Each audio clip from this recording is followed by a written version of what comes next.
Hodor, Hodor, Hodor, Hodor, Hodor, Hodor, Hodor, Hodor, Hodor, Hodor, Hodor, Hodor.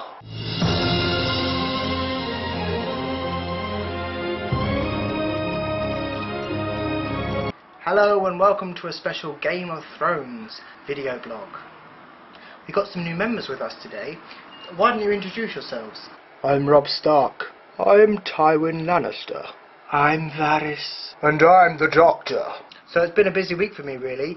On Monday I got my massive kidney stone removed and oh my god, the amount of blood on my... it's absolutely nuts. I soaked 2 hospital sheets in blood and oh dear, just nuts the amount of blood. But it's clearing up now. So I decided to start watching Game of Thrones in usual tradition about 2 years late. But I think it's better that way really, because that means that I don't have to wait for the episodes to come out. They're already there, all ready to watch.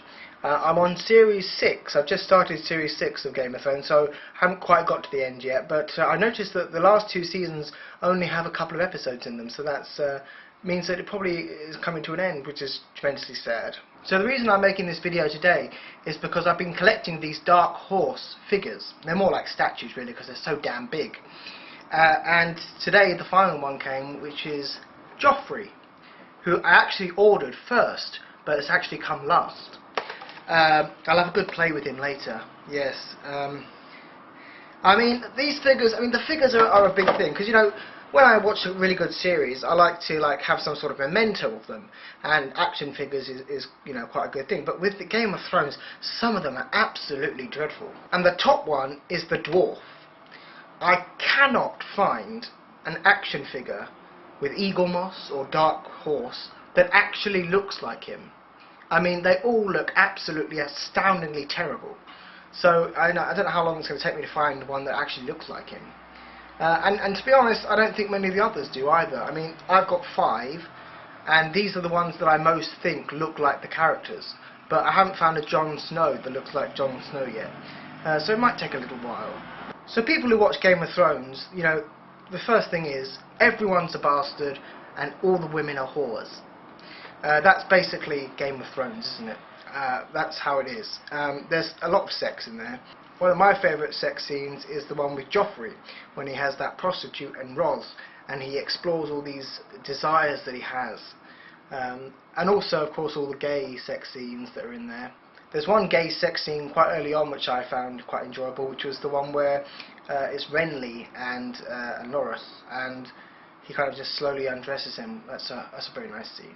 Another one that sticks out in my head is when Oberyn asks that guy, I can't remember what his name is, we'll call him Ollivander, and he says, you know, I'm not on offer, but he forces him to strip, and that's quite a nice scene. As for favourite characters, my favourite character is Joffrey. I just like how Joffrey speaks. It's a very sort of lovely sort of accent, and I like how sort of cruel he is, and how he does things, and you never quite expect what he's going to do. And everything, and it's and you really kind of hate him in a way, because he's a character that you can really hate. And at the end, when you know he's really taking the piss, and he's saying, you know, do this for me, and pour my wine and everything, you just want him to eventually die. I mean, some of the best characters kind of died quite early on. I mean, Mr. Targaryen, he died quite early on. You know, the Harry Lloyd actor who plays Mr. Targaryen. And he died quite early on, and of course Sean Bean died quite early on as Ned Stark. So you know, kind of a lot of the good characters died. Renly, of course, he died as well quite early on. So you know, a lot of these good characters died really quite early on. And another character that I really like is Tyrion, the dwarf. We'll call him the dwarf. It's funny because, you know, when you watch the programme, it's quite easy to say these characters' names, but when you try and do it on the camera, it's quite difficult.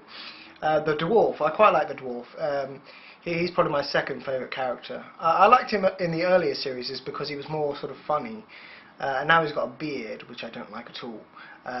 But yeah, no, he's kind of a likeable character, and you know, he always, I think, tries to do his best and be kind, and one of the most respectful things he does, I think, is not have sex with Sansa Stark. The two plot lines which I hate the most is the Ira one, where she's, you know, trying to work out how to be a different person, and it's just such a fucking bore, because it's like, well, you know, if you're not going to tell me what I have to do, then I just would like, fuck you, and, you know, I'll do something else. But, you know, it's like, you know, they don't tell her what she's supposed to do, and it's so annoying, because, like, it's like, oh my god, just get on with it. And it's a whole lot of bullshit. You know, if we don't understand what's going on, she don't understand what's going on, so what's the bloody point of it all? It's so annoying, and I just hate it. It's because it's just a whole lot of ridiculous crap. But I really hate that storyline. I preferred it when she was, you know, going around with the Hound. That was a more interesting thing to do with her. Talking of the Hound, by the way, he's got some great lines. They're two of my favourite lines. Is when he says, "Go on, Brienne, I'll fucking toss."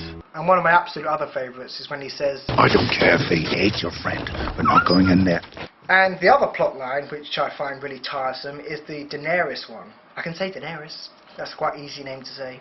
Yeah, I find that sometimes when she comes on, I'm like, oh god, because, you know, some of them, you know, she's basically just going around invading places and just walking around endlessly, you know, forever, just walking around from place to place and place to place and trying to get this army together. And yeah, sometimes you just think, oh, this is so boring. Yeah, so I get very tired very quickly of the Daenerys storyline, even though that's probably people's favourite. But, you know, I get very bored with that. When you look at it as a whole, you kind of think Stannis, you know, he's not had a very good time of it, has he? Because, you know, he tried to invade King's Landing and completely failed.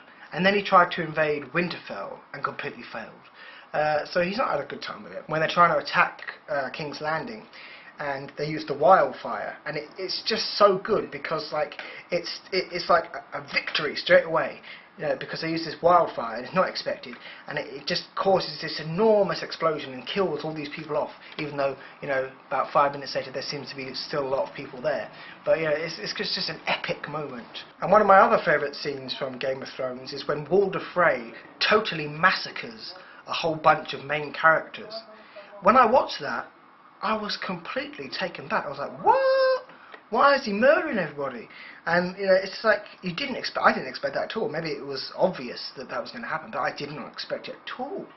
And he kills Robb Stark, he kills his mother, and then they have a ginormous battle. And then I kind of like and dislike the Walder Frey character, because, you know, one of his early lines is something like, "When I squirted myself up your mother," or something like that, which is a very distasteful line. But, you know, I think what you learn about Walder Frey is you don't cross him, because, you know, he takes things very personally. I mean, like, he killed like a whole bunch of people just because, you know, they didn't, you know, go ahead with the arranged marriage. And so, you know, if you know, wind him up the wrong way just a little bit, he goes nuts and does this whole massive spectacle of massacring people. Game of Thrones, of course, has many attractive people in it. My favourite is Theon Greyjoy, who I think is the most sexiest, but yeah, it's up for debate. I mean, some people probably find Jon Snow quite attractive, but it's not really for me. My mum finds Jaime the most attractive, but for me it's Theon. So there we go, a sort of muddled collection of thoughts about Game of Thrones. Yeah, only 2 seasons, well 3 actually, 3 seasons to go before the end.